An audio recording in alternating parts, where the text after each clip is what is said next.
Welcome to Two Nerds, One Pod, a podcast where we talk about stupid shit that only is relevant for us and literally no one else on the planet. My name is Scott. And I'm Jake.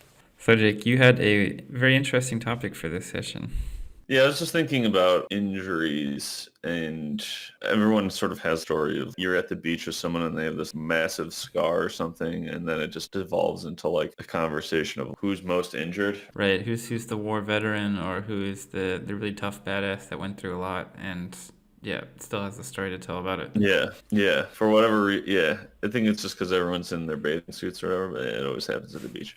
But I was just thinking of it, came up with my son, like he hasn't had any serious injuries, knock on wood, thus far. And so, yeah, I was just thinking when I was at his age, I had so many stitches and stuff. But I don't want to get into it too deep first. I guess my initial question to you is, what is like the injury that you always think, oh man, yeah, that was a doozy? So this is a good question, and I have honestly had time to prepare for this question, but I need a moment to think about that. Would you consider surgeries an injury, or are you talking about unplanned stuff that just kind of happens? I guess I'm just thinking of unplanned stuff. Okay. But I mean, if you have like a 20-inch scar on your side because you got your lungs taken out or something, then yeah, I guess that would count. That'd be tough to survive without lungs, so you have to admit. It's a cowardice's take, I think. Come on, walk it off. You could do it. Rub some dirt on it, man. So in that regard, I'm pretty boring because I have fallen a lot in my life, and as a kid, I was always outside, really all the time, up until a certain age where I started using computers, in which case I just kind of never went outside ever again. So there was a good 10 years of me just having, falling down on my face over and over. Two that would jump out at me. One wasn't so bad, but it hurt a lot, and I'm not very pain resistant at all, so when something hurts for me, it really, really has to hurt. I have four now that I think about it. Wow, these are multiplying. Okay, maybe we could trade off so we do one each. Do you know what I mean? Sure. I think it would be pretty long if I just talked about four unplanned injuries. So I used to have a friend that was kind of a rich dude, and he himself, but his parents were, and him not, right? So the kid can't be rich himself, but his parents were. Sure. And he lived in like a nice neighborhood with a golf course in the back, and they had a path running along the golf course, and we were riding bikes, and for some reason there was a big ass rock in the middle of the bike path or walkway, and I hit it, and it was extremely clearly visible. I could have really avoided that without even trying. And then I slammed on my brakes after hitting it, and I flew. It's just like in the movies, over the handlebars with a slide whistle noise, and Yeah. it just landed. I did a complete flip, I would say. I don't really remember it too well. I did a complete flip and then just landed on my, I don't know, face and arms and stuff like that. I guess I might have lost consciousness. I honestly can't remember that well. I do remember just hearing my friend be like, oh shit, and then then him throwing his bike on the ground and running up to me. So you heard like the footsteps of, running up, and I just couldn't do anything. I felt like I was knocked out, if that makes sense. Sure. Sometimes you lose the wind gets knocked out of you, and you just need a few minutes. But that was like me needing 10 minutes to just process what had just happened, if that makes sense. Mm-hmm. So I was just lying there, and there was blood everywhere. But at the end of the day, the injury wasn't that bad. It was just a lot of surface area that got, Scraped. yeah, scraped really bad. And it was summer also, so yeah, shorts and a t-shirt. That was really pretty terrible as far as the blood and whatnot. But we went inside to his parents' house, and his mom was a nurse. And at that time, and I'm not sure if it's still the same way, but the solution was to dump hydrogen peroxide all over. And so they, whipped that out really fast and said, okay, this is going to hurt. And I was like, okay, yeah, whatever, this already hurts enough. And then she went, wound by wound, like just dousing it in hydrogen peroxide. And every time it felt like I was being stabbed with a million knives. And honestly, that didn't really make it better for me. It was just really, really painful, really terrible. And the whole time they're like, how could you hit that rock? I mean, it was so big. I mean, it's really funny. So that would be the first one that I have to say. And there was no medical intervention, really. It was just a bunch of scrapes and blood everywhere, right? Yeah. So what about you? What's your first one? I think I've had so many of that kind of story that they're all like, they all blend together. I hurt myself being an idiot. I'll go a little differently. I've had a couple of broken fingers and one very bad what's that called where you get like sewed up? What the hell? Stitches. I've had stitches pretty bad once, and then the story I'll tell on those. It's sort of really boring. One of the injuries I got was I was wrestling with my brother in the living room. I don't know if you remember wrestling like as a kid, but it was like you just throw your body at someone. That's wrestling. And so I was like Right. throwing my body at my brother or whatever, and he just, I guess for reference, he's 7 years older, so he's much bigger than me. I don't know how it happened, but my head went into a coffee table, and Ouch. I got one stitch. I think partially, I guess they didn't have urgent cares back then, but like we went to the hospital. I don't think we went to the emergency room. Could be wrong. My mother's bill might be able to tell the difference. She could tell me. But I don't think I went to the emergency room, but I for sure went to the hospital or the doctor or whatever. And it's funny, they take that sort of papery plastic gown material and they'll cut one single hole in it and then pushed it over my head. And I think they like actually cut my hair a bit back and they laid it over my head. And then just so they could not look at my face or something. It was very bizarre. Like, just hold my hair back, y'all. Like, I guess they ran out of paper bags. yeah, right. Like I just remember that moment of them slowly putting like the paper over my face where there's like a tiny hole where I hit my head. I'm just like, what is happening? Maybe it was an intern or something, and they couldn't tell it was not necessarily required. Yeah, I guess. I mean, I'm sure it was bleeding enough that if it's a head injury, you typically want to take your kid to get checked or whatever. But yeah, I remember going and then the bag or the sheet or whatever on my head, and that was kind of it. And then I think it was one or two stitches in my head. So that was that was sort of my smallest injury, I would say, that required. I've stabbed myself as an adult in the leg that required staples. That I probably didn't need to go to the hospital to the urgent care for that. Okay. You know we're not supposed to advertise companies on this podcast, right? Oh, I'm sorry. Wait, who's a company? Urgent care? Staples. Oh my God. Sorry, me can cut that out. I hate you. How did you stab yourself in the leg?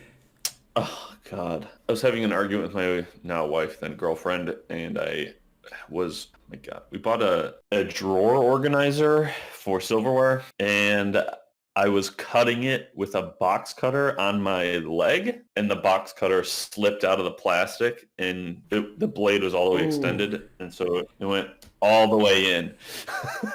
It went all the way in. Do you know that feeling when your balls retract? Something is really that painful to think about. Yeah. Do you get that? Yeah. Okay. Yeah. I'm getting some of that right now. Yeah. And then I was like, because we were in an argument, and Chelsea was like, "You asshole." And then I was like, I think I need to go to a doctor. Because I could see like the fat cells because it was right next to my kneecap. So it's, kind of chunky or whatever. Yeah. I could see inside. It wasn't really bleeding. You know when like you see the insides kind of hanging, inching their way out? It's like something you don't want to see. Yeah. Yeah. Right. Do you mean when you see the plasma that's kind of oozing out, the clear fluid? Or Yeah, no, this was definitely like there was fat cells there. yeah. Yeah. And I need help. This is I need an adult. The doctor was to his defense, I'm an idiot, but he was kind of like a dick. Did you tell him the truth? Oh yeah, I was like, I was cutting a thing and I cut my leg and I was like, oh my God, dude, come on. This fucking idiot. It's fucking moron. It was like on a Sunday too, so we had to drive an hour and a half to get to an urgent care that was in our network. It was a whole thing. It was so stupid. That's the last thing you want to do during a fight is being angry with someone and being dependent on them to get you somewhere to the hospital. Right. So stupid. How about you? So you just reminded me of a story. It's nothing to do with what you said, but one time I lived in a neighborhood where a lot of people had houses. I mean, everyone had a house pretty much. And one guy was very popular because he had a pool. Huh. And he was also a friend of mine, of course, not for that very reason, but that kind of helped a little bit, I would say. And in summer, we didn't give a shit about the sunscreen Oh, really. sure. And the sun in North Carolina is really, really intense sometimes in the summer. And I was at his house in the pool, and we were in the pool pretty much all day. And I had a white T-shirt on, and I don't know if you know this, but yeah, the white T-shirt a black T-shirt, for example, if you have that on, then that would be pretty protective, and I think even 100% effective for the areas that it covers.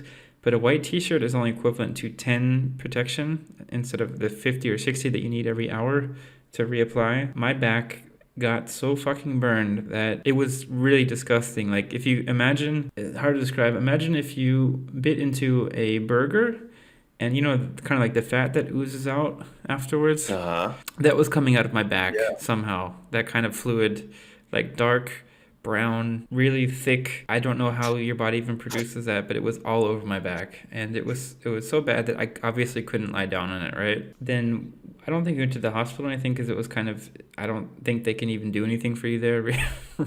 Yeah. We went to a doctor or something, and then the whole time I'm not allowed to wear a shirt because my back is burned to shit. So it's really awkward being in public without a You're shirt. at I the don't know if you know doctor's this office or without a not. shirt on. Yeah. Just like sitting there, and of course you can't put your back on the chair either. So you're sitting there or standing there in this weird position, trying not to put your back against any sort of object. And at the end of the day, he gave me a medicinal grade aloe vera spray or something. Yeah. Then there might have even been some like painkillers in it. But the best part was you applied it multiple times a day, and I couldn't do it because you can't really spray the whole of your own back, right? Yeah. So someone had to come in. Well, let me back up a bit. I was lying down for 2 weeks without exception, either lying down on my stomach or standing up.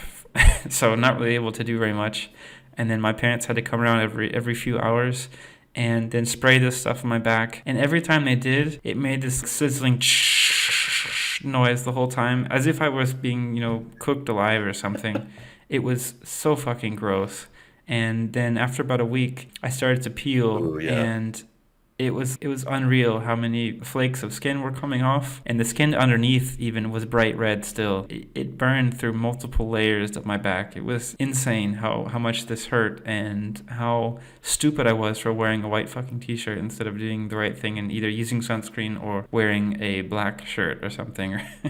Oh my So God. Dude, that reminds me of the story of my brother and the son. Oh, it was awful. feel free to explain it. So we were in Florida on a vacation that was kind of on a shoestring budget or whatever. And I think the first day we're there, my brother, he was a little full of himself. And so high school or whatever, right? I think he was a junior maybe in high school. He thought he was a badass. And he was like gonna go get a tan in the sun day one in Florida. Did he use sunscreen? No, no. He fell asleep on his stomach. Oh no. I think he was rowing up the next day or late that night. I just remember it ruining the vacation because he was Yeah, of like, course. he just laid there all day and moaned. Literally, that's all he did.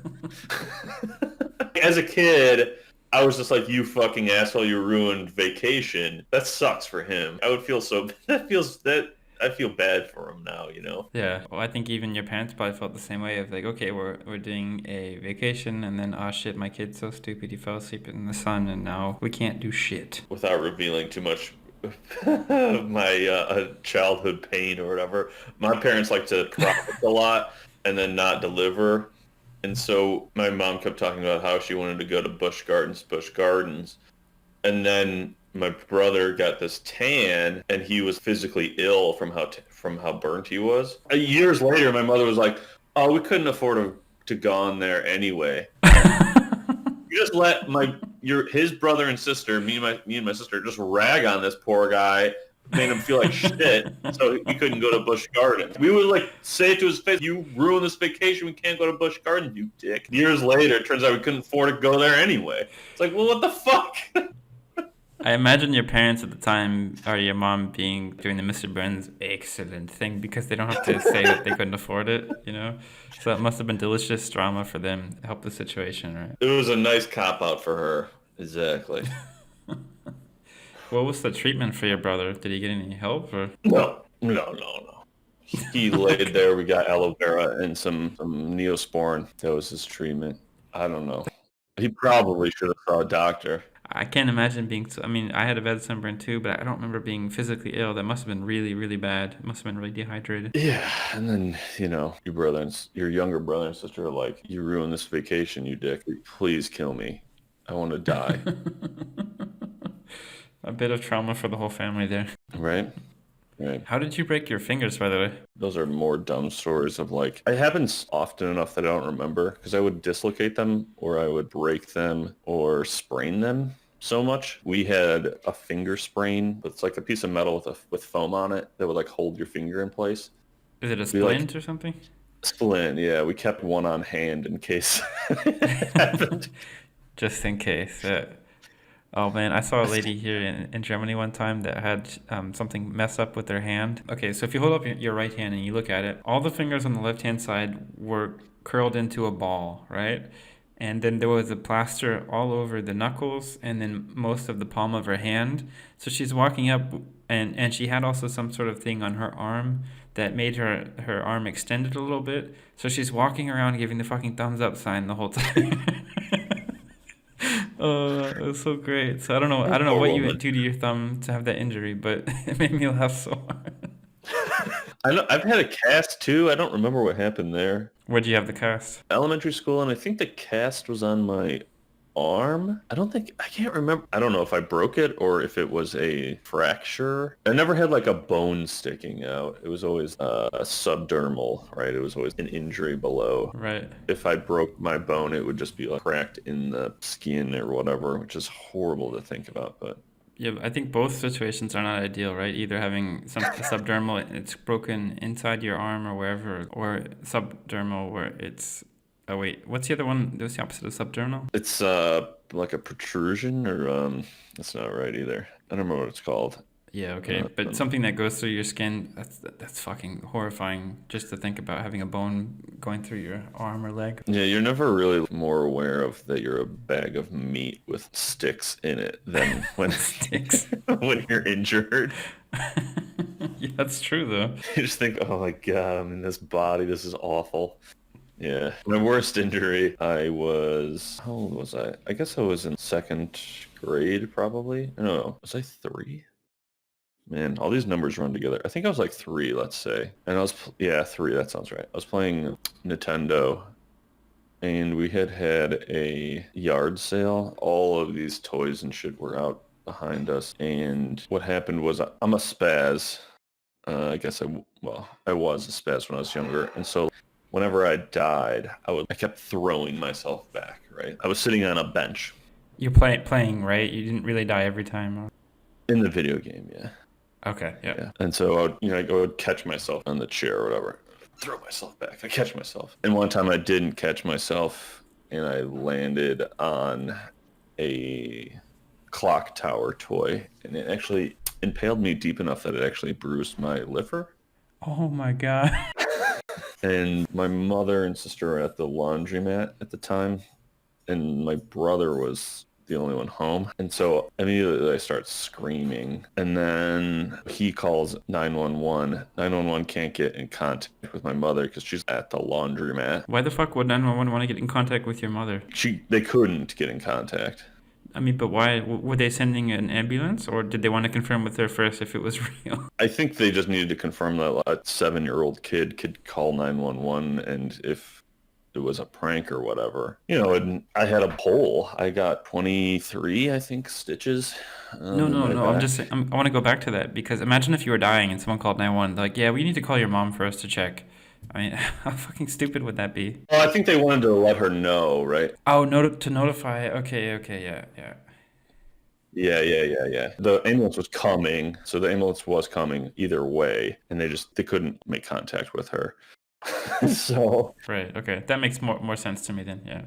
I don't know if she ever made it to the house in time to see me being taken away. I don't think so. So I think she she came to the house, and my brother was there, and I was already on my way to the hospital. I had, it's like those traumatic experiences. You kind of only have snapshots of memories. And one of my brother was excited. He wasn't like scared. He kept saying, "Oh my gosh, whoa! I can see That's so I can cool. see your like insides. That's what you want to hear as someone that's in panic, from having an injury. Yeah, I mean, I was screaming for my brother, and I laid on the couch because I knew something was wrong. I laid down on the couch, and my back was exposed to him. All I can remember is his giddiness and me like laying on this couch, and then being put on a gurney or whatever, and then the guy in the ambulance talking to me the whole time. My mother in the hospital. That was a series of events, basically. I think they must have gassed me or put me out or whatever in the ambulance. Yeah. So I got 23 stitches. So that was a whole process. And then part of it was every time I went to the bathroom, I had to have someone else verify there wasn't any blood in it for like a month. So As is custom, right?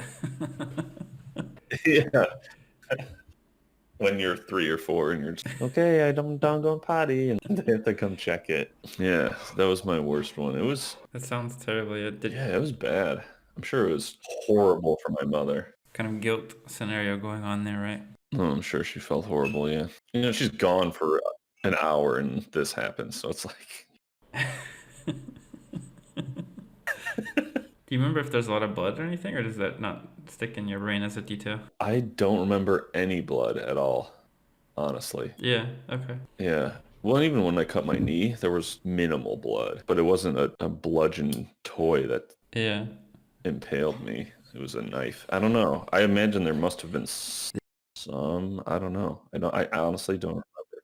I mean, we still kept the couch. I remember that, so it couldn't have been that much blood. I think I remember my brother throwing a towel over me. I don't know. Maybe he just wanted to hide it, or I don't know. I just remember he was like, it was not fear. It was like excitement. It's like, shoot, I could be dying, and he's over here like excited. Right. It's like, oh, cool, I see your insides here. Yeah. Yeah, yeah, that was my worst one. I think your brother, if he's not an ambulance driver now, he missed out on a huge opportunity to do what he loves. Horrible. Ah, yeah. So now I'll trade one with you. I was skateboarding one time. I was getting into skateboarding and longboarding, and where I was, there wasn't a lot of areas to do it. So I would always do that on a part of campus, the college campus that was pretty remote. It was like a satellite campus, and there wasn't a lot of people around, and that was part of the reason I did it. And it was like a big hill and then a few parking lots that kind of branched off of the hill, so on the left side. And I also was getting into normal skateboarding too, but I don't know if you've ever skateboarded before. Mm-hmm. Oh yeah. You have? Okay. Some of my jammed fingers came from that. Yeah. Ah, okay, yeah. It's always a good source of injuries is skateboarding. But I wasn't trying to do anything fancy. I was really just trying to get used to being on it. So on the longboard, it was super easy and I could navigate it pretty well. But on a Mm-hmm. skateboard, I was having a lot of trouble because I don't know, the whole pedaling thing it was a bit tough for me. So that's why I usually used hills to just try to get a feel for the balance. And anyway, I kind of underestimated how fast it would be going on a skateboard. And then Mm. I was going downhill on the normal skateboard, and it's not like a huge hill or anything, but it's enough to where you really have to start balancing at some point. And I don't know if you've ever had a skateboard with loose trucks or something like that, or it's not very tight. Yeah. But at some point, the board was just kind of vibrating and going left and right, and I knew I was in big trouble, and I was just trying to stay on the board, and Well, that's and yeah, it's easier said than done sometimes, right? So there's a thread between this and the bike story, which is there was a huge fucking rock that I fell on, more or less, and I fell kind of towards my left side and on my elbow, and then I fell on a rock that embedded, two rocks actually. One embedded itself into my elbow like an inch almost, and the other one oh, didn't embed itself, but it still made a hole more or less, right? So then I fell, and I'm pretty pain resistant, like I said. So I got up and I was looking at it and saying, "Man, this is really gonna suck after I take this rock out, right?" And at the time, I think I didn't even have. I did have a car, but for some reason I didn't take it. I guess I skateboarded to this remote place. But the first thing I did is I slowly ripped out that rock that embedded itself into me, and then I saw all the connective tissue and I was talking about that clear fluid that kind of like oozes out of wounds sometimes. And it just mm, started going, and everything was like plasma is sticky. Everything, it was like, I don't know, it was weird. It was like if you tap a tree or something, that kind of mm, resin or whatever flows out. It was that kind of stuff. mm-hmm. And so I was in a lot of pain at that point, and it wasn't shock or anything, but I didn't really start feeling all of the extent of the pain until I got home. And then so I walked home, and then I showed it to I lived with like a 45-year-old man at the time. It's a long story. I won't really tell it now, but he had his friends over and they were playing some game, some stupid board game that had something about a misery index in it, like a really involved board game that takes all day to play. And all of them looked at it, and 3 out of the 4 like, you should go to the hospital. And I was like, nah, I'm fine. And then the 4th person was like, yeah, it'll be fine. I just left it pretty much. I didn't do anything for it and didn't cover it up or anything. And now I have the most gnarly scar there on my elbow. It's like scar tissue, but it's like brown. It's like a whole different skin tone color difference. It's like it's from a different person. And then I stopped skateboarding after that. No idea if that was worthy of stopping completely, but I was just like, fuck it, I don't want to. I think the thing was I didn't have health insurance at the time or something, and so I didn't want to go to the hospital. Yeah. Yes, the American healthcare system. Yeah. So then I decided, okay, if I don't have health insurance, then if I need to go to a hospital, this is gonna be really inconvenient. So I am going to not skateboard anymore. So that kind of dictated that. That kind of reminds me of when I was it was early in high school. I got hit by a car. What? Yeah. And so it was probably like 200 feet. So the road, it's a 55-mile-an-hour road, single lane. But what happened was we were 200-ish feet, maybe more, away from an intersection, and the light had just switched. And so my friend was like, let's go run. And he sprinted. And like, there's always like that, oh, do I go or not? Like there was like that second. So then I ran right behind him. He was less than a person length away. All I heard was like the screeching of the tires. Oh, no. And then just saw lights. I think I must have done a flip.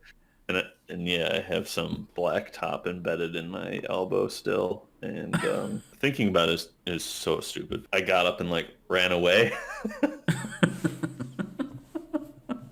The driver must have been like, okay, that's convenient. Yeah, see ya. just imagine being that driver. Like, These kids and their drugs these days, they don't even feel anything. Was it day or was it night? it was night. Oh shit, dude. There's a van in the perpendicular intersection, right? So it's a cross. And so there was a van in the other way coming towards me, or facing towards me. He was like, holy shit, are you all right? And I was like, I think so. And I like kept running.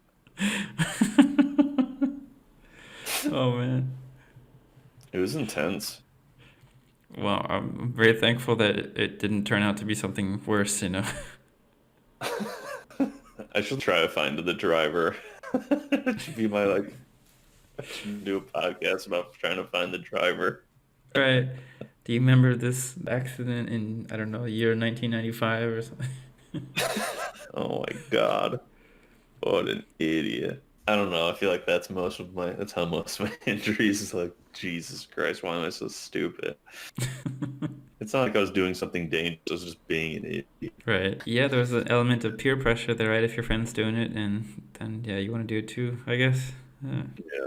Right. I did something pretty similar, and well, it wasn't me getting hit. It's the same rich friend again with the golf course neighborhood, where the injury wasn't very severe, but just talking about stupidity, where we were driving around in the golf cart, and for some reason I just jumped out. I have no idea why. I think I thought I could run, and I'd be cool like hitting the ground running, but I basically, the momentum you can't keep up really. It's not like you can just run as fast as the current inertia that your golf cart has. So I basically just ate shit on the pavement, and my friend was like, why did you do that?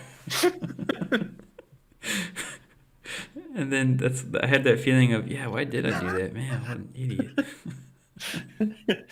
There's always like that. I don't know what it is. My wife always says that's part of being a boy or whatever. You're just like, this is a good idea, and you do it, and you don't ever think of like what happens after. It's just like you're doing the thing. Right. Yeah. No consequences. Yeah. Yeah, exactly. So I think we're getting towards the end of our time. Do you want to do one each, and then we can call it a podcast? I don't know if I really have any more for me. You can finish it out. Finish us out. Okay. Would you prefer to hear one that involves a hospital but is non-physical, or would you prefer to hear one that is a sports injury? It's just sports injury. Okay, so in college, I played recreational ice hockey, and it wasn't like it was professional in any sort of way, but I played the goalie, so I had lots of equipment, protective equipment, and I don't know if you've ever played hockey or you've seen goalies when they turn around, but the leg pads are not covering the back of your legs, right? Mm-hmm. Mm-hmm. I was a goalie, yeah, and you don't have much protection in the back of your leg pads. And I turned around for some reason to look at my friend that was watching the rink. He didn't have any skates and was just for some reason came with and was just watching. So I waved to him or something. Mm-hmm. And at that moment, someone did a really, really hard slap shot with the puck, which is kind of a dick move because I wasn't even facing him. But it hit the back of my knee on one of the sides, and I instantly collapsed and I couldn't do anything. And it didn't really hurt at that moment, but I really couldn't walk for weeks. And I remember at the time I didn't have health insurance either, so that was my bad, but I should have gotten that looked at, and ever since my left knee has been really shit and terrible because this thing basically crushed one of the bones in the back of my knee and I didn't do anything about it. So so Oh God. Thanks either for me being stupid and not having health insurance or the U.S. system, but I did, even though I couldn't walk, I mean, literally, I just kind of hobbled everywhere, more or less, or I Yeah. think even crawled the first couple of days. I couldn't get up. I just didn't go to the hospital, didn't get it taken care of. So Dear God. thanks to either my stupidity or that motherfucker that did the slap shot when I wasn't even looking. Do you get checked out and they said that it was for sure broken at one time or what? It healed. I didn't even consider it for after the first month or so. Then it was a little better, and I think it healed wrong because ever since then I can't really put a lot of weight on my left knee, Mm. and most of the time it doesn't really play out in daily life. But say you've got to do something like I don't know, clean the floor or something, and there's a tough spot that you're trying to get out with a rag or something, then you really notice it. It's really painful, or even just squatting down to pick something up.